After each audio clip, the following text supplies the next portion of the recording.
Hello मेरे प्यारे दोस्तों। तो यार बिट्स पिलानी एक ही बहुत ही तगड़ा कॉलेज, और आपको मैं बता दूं यहां पर एडमिशन विदाउट गेट भी होता है और गेट के थ्रू भी होता है।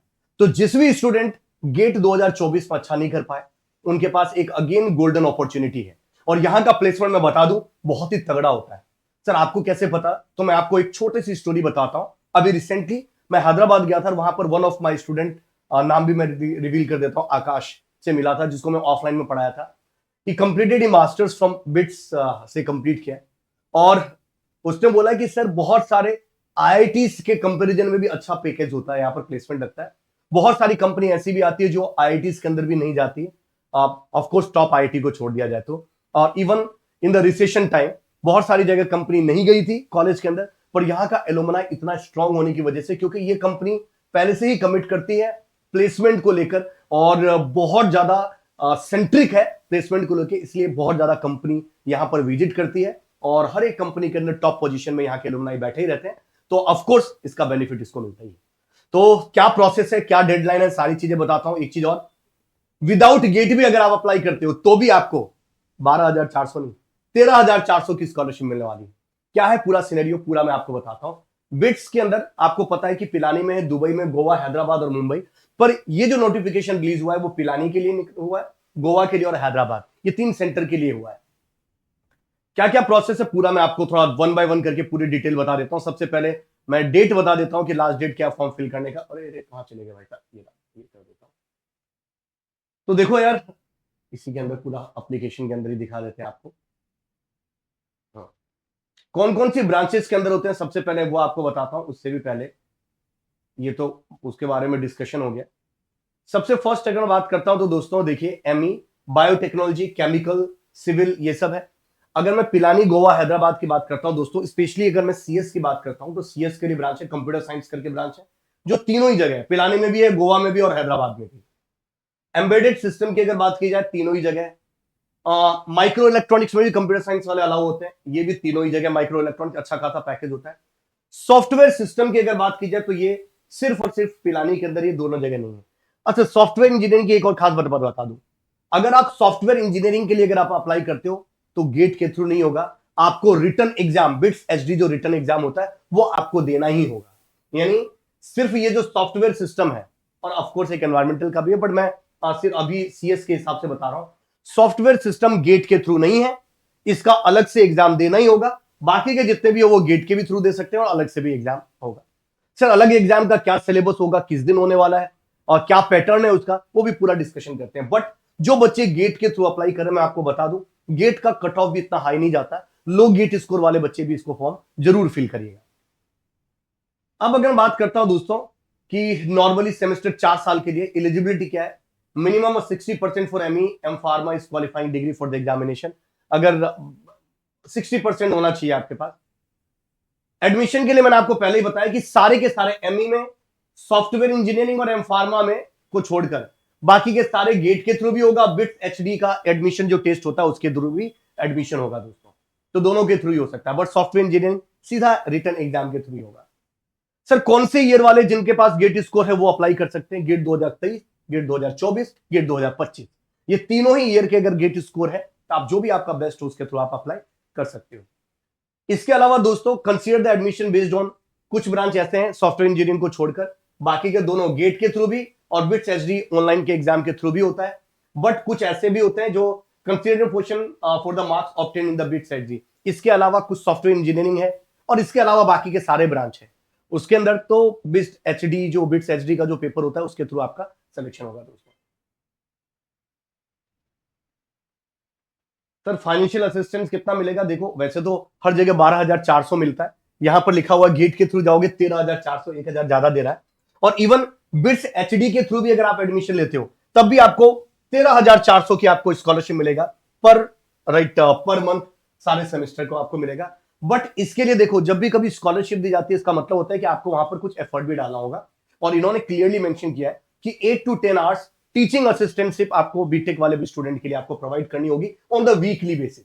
यानी एक वीक में 8 से 10 घंटे की आपको टीचिंग असिस्टेंटशिप का मतलब हो गया लैब हो गया या फिर कुछ और, वो गाइड आपको हेल्प करेंगे कि क्या चीज आपको लेना है। एप्लीकेशन का प्रोसेस क्या है दोस्तों? www.bits admission.com/hd के ऊपर आपको जाना है और hard copy of the application form is not required to be send, बस ऑनलाइन आपको फॉर्म फिल करना है, वही मोर देन सफिशिएंट होगा। However the candidate advise to take the print out of the filled form copy for reference के लिए रख सकते हैं, भेजने की जरूरत नहीं है। Okay, candidate who wish to consider the admission instructor, ठीक है, वो सब चीजें आप सेलेक्ट कर सकते हो, दोनों ही आपके पास प्रोसेस होगा सेलेक्ट करने के लिए। ये देखो, ये दिखा हुआ भी है। Note, those who give preference of ME software system, जो मैंने आपको बताया, have appear in BITS HD test and GATE score has no relevance in the decision the merit list. GATE के स्कोर के बेसिस पे उसका कोई लेना देना नहीं है, उसका अलग से ही एग्जाम होगा दोस्तों। सर अलग से कौन सा एग्जाम? वही बिट्स एचडी होगा। Application should be submitted online by the prescribed deadline, ठीक है। ओके सर, डेडलाइन क्या है वो भी बता देते हैं, पर उससे पहले मैं आपको बता दूं, अगर आप सिर्फ गेट के थ्रू आप फॉर्म फिल कर रहे हैं तो 1000 है इसका आपका पास फॉर्म की चार्जेस, बट अगर आप रिटर्न पेपर देंगे तो उसका 3500, काफी अच्छा खासा अमाउंट है, बट ठीक है, ये वर्थ है, बट इसका वर्थ है। इंपॉर्टेंट डेट एंड डेडलाइन की अगर बात की जाए दोस्तों, तो 15 फरवरी से ऑलरेडी स्टार्ट हुआ है और लास्ट डेट जो है वो 19 अप्रैल है इसका। तो अभी तक डेट, एग्जाम डेट खत्म नहीं हुआ, फॉर्म फिल करने का डेट अभी आपके पास टाइम है, आप जरूर इसको भरिएगा। ऑनलाइन में रिवाइज करने का 22 अप्रैल तक आप उसको रिवाइज कर सकते हो। Announcement of the admission offer based on the GATE score के लिए तो 28 अप्रैल को ही अनाउंस हो जाएगा। पेमेंट फीस जो एडमिशन थ्रू, जिसका गेट के थ्रू ले रहे हैं उसको फी सबमिट करना होगा 14 मई को। टेस्ट सेंटर अलॉटमेंट जो होगा वो 9 मई को होगा। डेडिकेटेड मतलब जो कैंडिडेट है वो डाउनलोड करेंगे अपने हॉल टिकट को, वो 20 मई को होगा। और उसके बाद बिट्स एचडी का जो पेपर होगा 26 मई और 1 जून 2025 को होने वाला है। और अनाउंसमेंट जो होने वाला है वो गेट के थ्रू वो 12 जून और बिट्स एचडी के बारे में 12 जून को।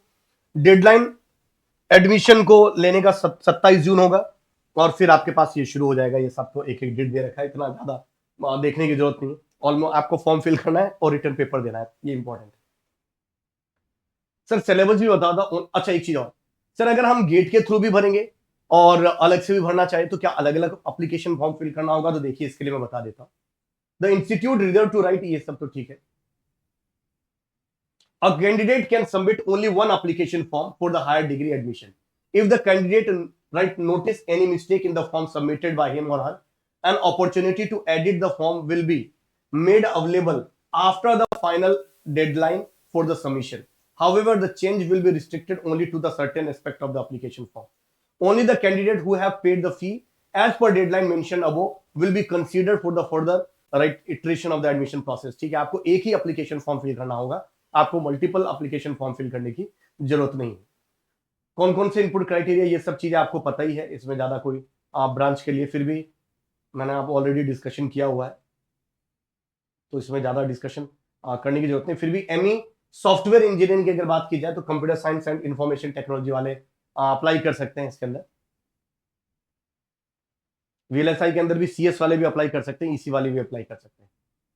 सर अब एग्जाम पैटर्न की बात करिए। सर सब कुछ तो आपने बता दिया, एग्जाम क्या होने वाला है तो देखो, 2 सेक्शन के अंदर पेपर होंगे।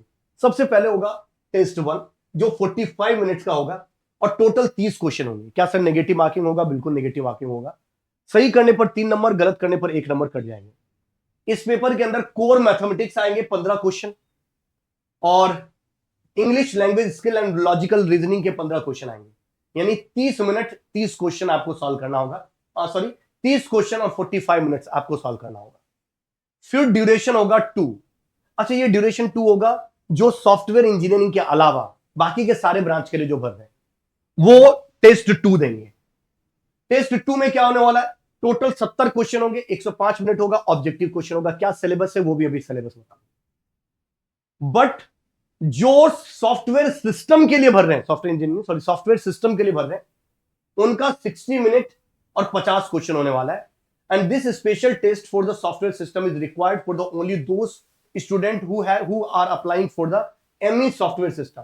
The course description is available in the syllabus given letter in the brochure, right. तो ये थोड़ा सा आपको बताया गया कि बाकी के सारे ब्रांच के लिए ये चूज करना है कि टेस्ट 2 ड्यूरेशन 105 मिनट और 70 क्वेश्चन होंगे, और टेस्ट अगर आपने सॉफ्टवेयर सिस्टम सेलेक्ट किया तो 60 मिनट में आपको 50 क्वेश्चन सॉल्व करने होंगे। सर सिलेबस इतना सब कुछ बता रहे हो, नेगेटिव मार्किंग भी बता दिया, सब कुछ बता दिया, सिलेबस भी बता दो सर, ये तो सेंटर बताया गया, कहां कहां पर सेंटर है। द सेंटर का अलॉटमेंट है 9 मई को हो जाएगा। कैंडिडेट डाउनलोड हॉल टिकट 20 मई टिल एग्जाम तक कर सकते हो, और जो एग्जाम होने वाला है 26 मई और 1 जून को होने वाला है। इसके अंदर एक और छोटी सी चीज है जो मैं आप लोगों को बताना चाहता हूं दोस्तों, सिलेबस। देखो कोर मैथमेटिक्स जिसके 15 क्वेश्चन आ रहे थे, इसमें सारा सिलेबस वही, calculus, linear algebra, complex variable. अब कुछ बच्चे ऐसे जरूर हैं जैसे सीएस के हो सकते हैं जिन्होंने प्रोबेबिलिटी स्टेट्स तो बहुत अच्छे से पढ़ा पर कॉम्प्लेक्स वेरिएबल नहीं पढ़ा होगा, राइट। उन्होंने डिफरेंशियल इक्वेशन उनके सिलेबस में नहीं था, न्यूमेरिकल मेथड उनके सिलेबस में नहीं था, तो उनको ये पढ़ने की जरूरत पड़ेगी भाई साहब, ये पढ़ना पड़ेगा। और इंग्लिश लैंग्वेज में भी लिखा हुआ grammar, vocabulary, right, reading comprehensive, composition, logical reasoning, ये मेंशन किया गया क्या क्या सिलेबस है, वर्बल रीजनिंग, ये सब बताया गया। ये नॉर्मली वही है जो आप गेट में पढ़ते हो, ज्यादा कोई क्रांतिकारी चीज नहीं है इसमें। ये मैकेनिकल का दे रखा है सिलेबस, यही चीज सीएस का सिलेबस भी देखोगे, ऑलमोस्ट वही सिलेबस है जो गेट का है, ज्यादा कोई क्रांतिकारी सिलेबस नहीं है। आपको सिलेबस बता भी देता हूं, ये रहा, कहाँ कहाँ गया भाई, रुक जा रुक जा। हाँ, ये रहा। कंप्यूटर साइंस वाले बच्चों को देखोगे, देखो डिस्क्रीट मैथमेटिक्स है, डेटा स्ट्रक्चर एंड एल्गोरिथम है, डिजाइन एनालिसिस एंड एल्गोरिथम है, digital electronics and micro processor. Micro processor generally आप पढ़ते हो नहीं, पर यहाँ माइक्रो प्रोसेसर भी सिलेबस में मेंशन है। माइक्रो प्रोसेसर 8085 8086 है। कंप्यूटर ऑर्गेनाइजेशन आर्किटेक्चर है, कंप्यूटर नेटवर्क है, डीबीएमएस है, कंपाइलर डिजाइन है, ये आपके पास सिलेबस है। तो काफी कुछ सिलेबस, हालांकि गेट के कंपेरिजन में थोड़ा छोटा ही सिलेबस, इतना भी ज्यादा बड़ा सिलेबस नहीं दिया गया है, बट कुछ सब्जेक्ट जो दिए गए वो एड ऑन भी होंगे, जैसे माइक्रो प्रोसेसर हो गया, दूसरे सब्जेक्ट में भी होगा, कुछ पोर्शन एक्स्ट्रा भी होंगे, कुछ पोर्शन रिमूव भी कर दिए होंगे। बट ओवरऑल जिन बच्चों का लो गेट स्कोर है उसको फॉर्म फिल करना चाहिए, और जो उनका इतना अच्छा नहीं गया, उनको लगता है कि सर आप मुझे देना चाहिए बिट्स कि नहीं देना चाहिए, तो डेफिनेटली आपको बिट्स देना चाहिए दोस्तों। और ये बहुत ही अच्छी अपॉर्चुनिटी आपके लिए हो सकती है अगर आप इस तरीके के फॉर्म को फिल करते हो तो जल्दी से फॉर्म फिल कर दीजिएगा। Till that thank you very much, all the very best, जय हिंद दोस्तों।